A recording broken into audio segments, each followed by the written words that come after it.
foi bem esperado esse planejamento do Náutico para essa partida.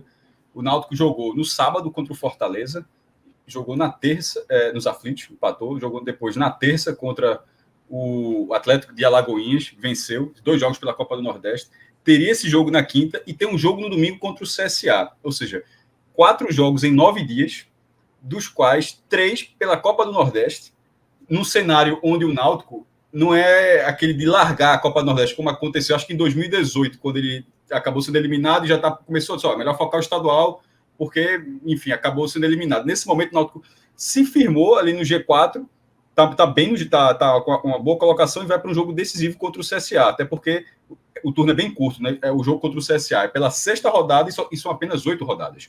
Então, considerando esse cenário de 4 jogos, sendo 3 pela Copa do Nordeste, 1 pelo Pernambucano, e sendo contra o Veracruz, ou seja, se fosse um clássico, poderia pensar, o Veracruz tinha 1 ponto na competição e continuou com 1 ponto, era muito óbvio que o Náutico pouparia o time. Não teve Felipe Conceição, nesse caso, né, não foi poupando o treinador, não, é porque ainda não pode utilizar, continuou sendo Marcelo Rocha interino. O que surpreendeu, mas nesse caso, para mim, positivamente, é que o Náutico realmente mandou um time 100% reserva. Ele escalou um time completamente, a gente chama de alternativo, né, meio que mesclado, nesse caso era um time reserva, e que faria com que o jogo fosse mais equilibrado, e isso aconteceu. O jogo foi mais equilibrado, o Náutico pode ter sido superior, venceu a partida, pode ter sido superior, mas foi um jogo equilibrado, porque o Náutico nivelou o jogo por baixo, era a contrapartida para tomar essa decisão, a contrapartida natural, mas mesmo assim, suficiente para fazer 2-0, com um gol de falta de Carpina, que chegou a 4 gols, é um dos artilheiros da competição. Júlio marcou no segundo tempo, ainda foi expulso na briga, ele, o zagueiro lá do Veracruz, Márcio, e nesse meio tempo o Veracruz ainda diminuiu na cobrança de pênalti e teve mais uns 20 minutos para buscar o empate. Acertou a trave na cobrança de falta e Bruno, goleiro do Náutico, fez uma defesa excelente no chute de Nego Biza, já aos 46. O Náutico vencendo o jogo, ele se recupera, ele vai para 9 pontos em 12. Durante a transmissão do Náutico, estava até dizendo que o Náutico estava saltando do 5º para o 3º lugar.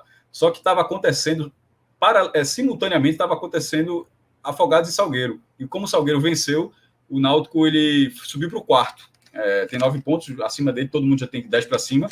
Mas, considerando que é um campeonato que você está jogando ainda com jogo a menos, tá? Porque esse jogo do Náutico foi atrasado da 4ª rodada. A 5ª rodada já começou, o Náutico não jogou a 5ª rodada.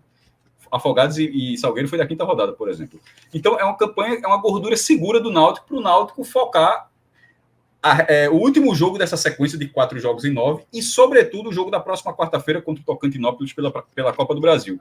Porque agora ele jogou terça-feira com o time principal e não podia, era um jogo-chave, tinha que ganhar o Atlético Goianiense.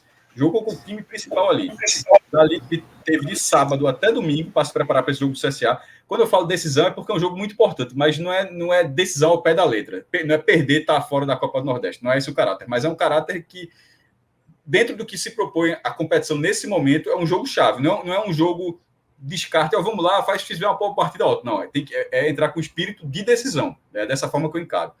E depois, na outra quarta-feira, também fora de casa, enfrentando o Tocantinópolis, tendo a vantagem do empate para ganhar R$750 mil. Algo mais do que uma folha do Náutico inteira. A folha do Náutico acho que é 720, juntando folha e comissão técnica.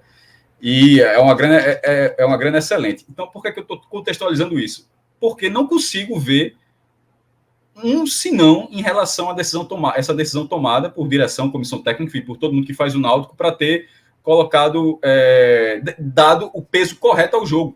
Ainda venceu a partida. E eu tinha conversado com o Rodolfo, quando a gente tinha falado no Atlético de Alagoas naquela noite, que não faria diferença o resultado dessa noite, tá?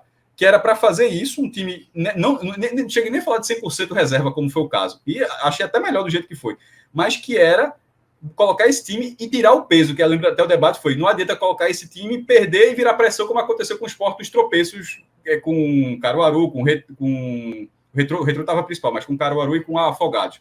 Não, era jogar essa partida com o time reserva e tirar o peso, qualquer peso de um eventual tropeço. Acabou sendo o melhor cenário possível, porque venceu o jogo. Então, para o Náutico, a escolha foi correta, o resultado foi bom e manteve o time, reenergizou um pouco o time para a sequência que vem por aí, que são, para mim, os 2 próximos jogos até agora, são os dois principais jogos do Náutico até agora, nesse início de temporada.